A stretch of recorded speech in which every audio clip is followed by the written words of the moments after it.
बिस्मिल्लाहिर्रहमानिर्रहीम, अस्सलाम वालेकुम। मैं शाहिद सकलैन हूँ। 25 अगस्त है, जुम्मतुल मुबारक का दिन है। आज की इस वीडियो में ज़रा बात करेंगे, एक बहुत अफसोसनाक वाक़या है।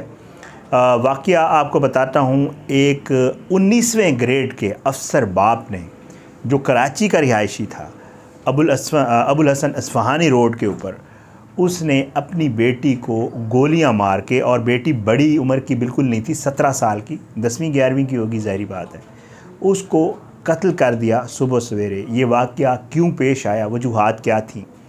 बच्ची के कमरे में वालिद गया, और उसके बाद वालिद के साथ क्या ऐसा हुआ कि वो ये मजबूर हो गया इस चीज़ पे, और उसके को इतना गुस्सा क्यों आया कि उसने ये इतना बड़ा इक़दाम उठाया। आज की वीडियो में इस पर ज़रा बात करेंगे आपने, और इसमें थोड़े से कुछ फैक्ट्स एंड फिगर्स, मेरी बात हुई है कराची, कि किस तरह ये मामलात, किस तरफ हमारा मुआशरा जा रहा है, इस पर थोड़ी सी आगे चल के बात करेंगे। और आपने मुझे कमेंट्स में ये बताना है कि इस तरह के स्टेप्स लोग क्यों लेते हैं, और क्या ये स्टेप्स इस चीज़ को रोक सकते हैं अगर कोई इस तरह अपने बेटी को कत्ल कर दे। और रीज़न्स भी कोई मतलब है, ज़ाहिर बात है, डिपेंड्स कि वालिद अब भी कह रहा है पुलिस की उसमें कस्टडी में कि मैंने ठीक किया है और मुझे इस पर कोई पछतावा नहीं है, मुझे यही करना चाहिए था। ये वाक़या क्या है, इस पर ज़रा बात करते हैं, और फिर आगे चल के आपने मुझे इस पर थोड़ा सा अपना फ़ीडबैक ज़रूर देना है। बहुत अफसोसनाक वाक़या, जैसे मैं आपको पहले बता चुका हूँ, सचल थाने के हदूद है, और अबुल हसन अस्फ़हानी रोड के ऊपर बखर गोट है। यहाँ का ये वाक़या है। यहाँ पर एक शख्स है जी, जिसका नाम है डॉक्टर रफ़ीक शेख। ये डॉक्टर हैं, ये सरकारी मुलाजिम हैं बताया ही जा रहा है, और ये 19वें ग्रेड में है, कोई छोटा आदमी नहीं है, मतलब अच्छी खासी पोस्ट है उसके पास। ये जो है, पुलिस ने इसको गिरफ़्तार किया है सुबह 6 बजे के करीब। जो है ये वाक़या पेश आया। एक डबल केबन गाड़ी, ये जो वीगो टाइप होती है, जीप जो होती है वीगो, उसमें जो है वो ये बता रहे हैं कि एक लड़का और लड़की को फायरिंग करके कत्ल किया गया। वजूहात क्या हैं, बाद में पता चला कि ये तो वही जो डॉक्टर रफ़ीक शेख साहब हैं, उन्होंने ये सारा काम किया है। हुआ ये, अब इसने, रफ़ीक शेख ने क्या बताया, जो पुलिस को, जब पुलिस ने इसको गिरफ़्तार किया, उसने बताया कि जी सुबह के टाइम मेरी 2 बेटियां हैं, और ये 2 बेटियां जो हैं इनका अलग रूम है। वो ये कहता है कि जी मैं आज सुबह, पहले मुझे शक था कि जो मेरी बड़ी बेटी है, ये जो 17 साल बच्ची थी, वो ये कहता है कि जी मुझे शक था कि बाज़ औक़ात ये रात को अपने कमरे से निकल जाती है, कहीं जाती है। वो कहता है छोटी बेटी से मैं अक्सर बेशतर पूछता था, और छोटी बेटी जो है वो मुझे कोई सही जवाब नहीं देती थी, कभी क्या कहती थी, कभी क्या कहती थी। बहन, ज़ाहिर बात है, उसकी बड़ी बहन थी, उसको बाप को जो है कोई क्लियर जवाब नहीं देती थी। बाप को शक था, बाप को ये अंदाज़ा था कि ये कहीं जाती है। बाप ये कहता है कि यही वाक़या हुआ आज सुबह नमाज के बाद। जो है मैं आया, मैंने दरवाज़ा बजाया बच्चियों के कमरे का, छोटी बच्ची आई, मैंने कहा बड़ी बहन कहाँ है, तो उसने मुझे कोई वाज़ेह जवाब नहीं दिया, और मुझे अंदाज़ा हो गया कि कहीं बाहर गई हुई, और उसने कहा कहीं बाहर गई है, जो भी है। बाप ये कहता है कि जी मैंने पिस्टल लिया, और उसके बाद बाइक पे, जो पुलिस को उसने बयान दिया है, मैं जो है वो गली के कोने पे आ गया। गली पे कोने पे आया तो दूर से मुझे एक गाड़ी आती हुई नज़र आई, जिसमें मुझे अंदाज़ा था कि मेरी बेटी होगी। जब वो गाड़ी घर के करीब आई तो ये कहता है कि उसमें मेरी बेटी थी, और एक लड़का था जो कि मेरी बेटी का, ज़ाहिर बात है, जो उसको छोड़ने आया था, उसका दोस्त था, जो भी था। तो कहता है कि जी हसन नामी वो लड़का जो है वो छोड़ने आया, तो कहता है कि मैंने बेटी से पूछा कि ये कौन है, पुलिस जो बयान दिया, तो बेटी ने कहा कि जी मेरा दोस्त है। इस दौरान मैंने, जैसे गुस्से में बेटी होगा कि कहाँ गई थी, क्यों गई थी, लड़के से भी मैंने बातचीत की, तो इस दौरान इसकी और लड़के की आपस में तलकलामी हो गई, और उसके बाद बात जो है वो काफ़ी आगे बढ़ गई। अब उस पर जो डॉक्टर रफ़ीक शेख हैं, उसने जो है वो पिस्टल निकाला, और जो वीगो जीप थी उसके ऊपर अंधाधुंध फायरिंग कर दी, जिसमें वो लड़का जो है वो मौके पे जहाँ बाक हो गया, और लड़की जो है वो ज़ख्मी हो गई, जो इसकी बेटी थी।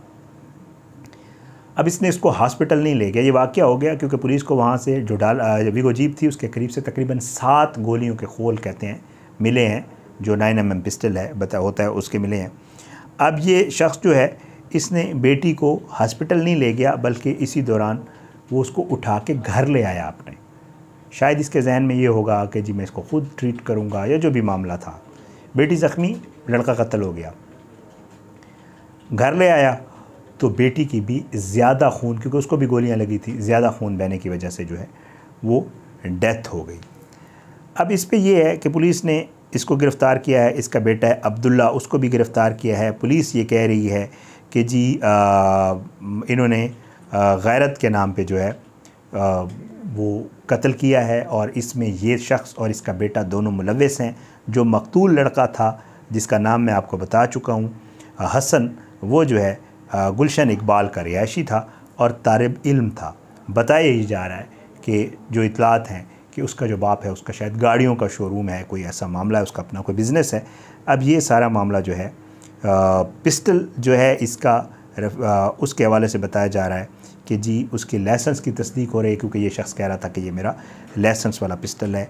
मुख्तलिफ मुतज़ाद इतलात हैं। ये बताया जा रहा है कि जाए वक़ूआ जो है वहाँ से पुलिस को एक और पिस्टल भी मिला है, जिसके हवाले से ये कहा जा रहा है, जो पुलिस को ये शक है कि ये पिस्टल उस लड़के हसन के पास था जो इस लारैब को बच्ची को लेकर आया था। ये सारा मामला हुआ और इसकी पुलिस मज़ीद इन्वेस्टिगेशन कर रही है। जो बाप है, जैसे मैं आपको पहले बता चुका हूँ कि जी वो उसको कोई वो नहीं है, जैसे कहते हैं ना कि उसको कोई अफसोस, नदामत, रंज नहीं है कि मैंने ये क्या किया, बल्कि वो पुलिस को भी यही कह रहा है कि जी जो मैंने किया है मुझे लगता है वो मैंने ठीक किया है, मुझे यही करना चाहिए था।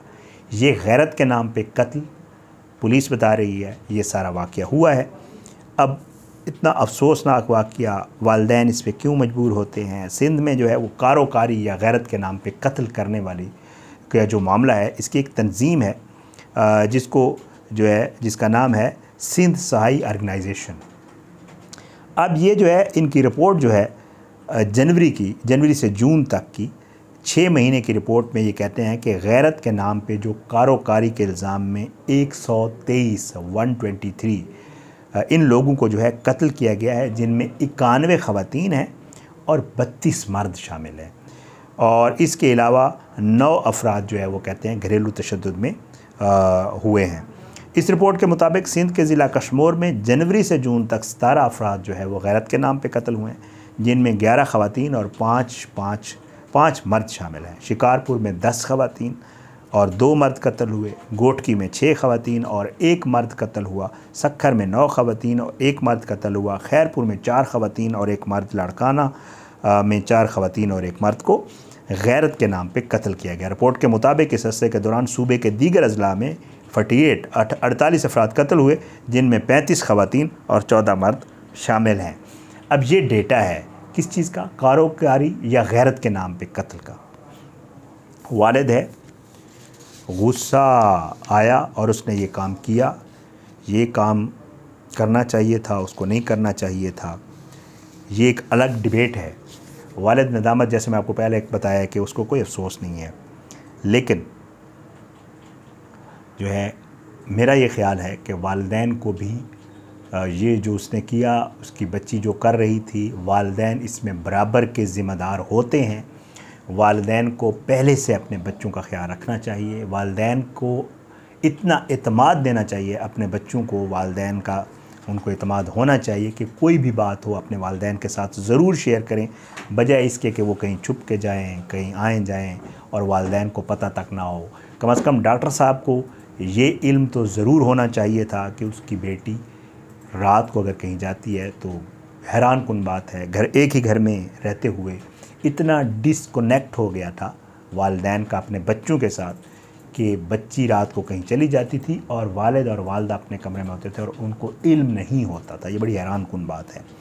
बहरहाल इसमें बहुत लंबी डिबेट है जी, बड़े हमारे सोशल जो बॉन्ड्स हैं और जो चीज़ें हैं वो बड़ा मामला है जिसके ऊपर बड़ी लंबी डिबेट हो सकती है। लेकिन बहुत अफसोसनाक वाक़या, बच्ची जान से गई, वालिद गिरफ़्तार हो गया, भाई गिरफ़्तार हो गया, एक लड़का जान से गया। ये सारा मामला हुआ है, आज सिंध में इसके ऊपर ख़बर थी। बहरहाल गैरत के नाम पर कत्ल जो हैं उनके 90% वाक़यात का मुकदमा दायर होता है, मगर मुलज़मान की गिरफ़्तारी नहीं होती। और हमारे मुल्क में इसके हवाले से क़वानीन सख्त मौजूद हैं, लेकिन सज़ा मिलना जो है, सज़ा मुलज़मान को नहीं मिलती। ये बहुत बड़ी बदकिस्मती है। इसके ऊपर मज़ीद जो है कानून साजी और मज़ीद इसके ऊपर इक़दामात की बहुत ज़्यादा ज़रूरत है। और साथ साथ में अपने आप को भी मेरा ख़्याल से ज़िम्मेदारी है तमाम वालिदैन की कि वो अपने आप को भी थोड़ा ठीक करें ताकि इस तरह के वाक़यात से बचा जा सके। अगली वीडियो में इंशाअल्लाह मुलाकात होगी। अपनी दुआ में याद रखा करें। इजाज़त दें। पाकिस्तान ज़िंदाबाद। अल्लाह हाफ़िज़।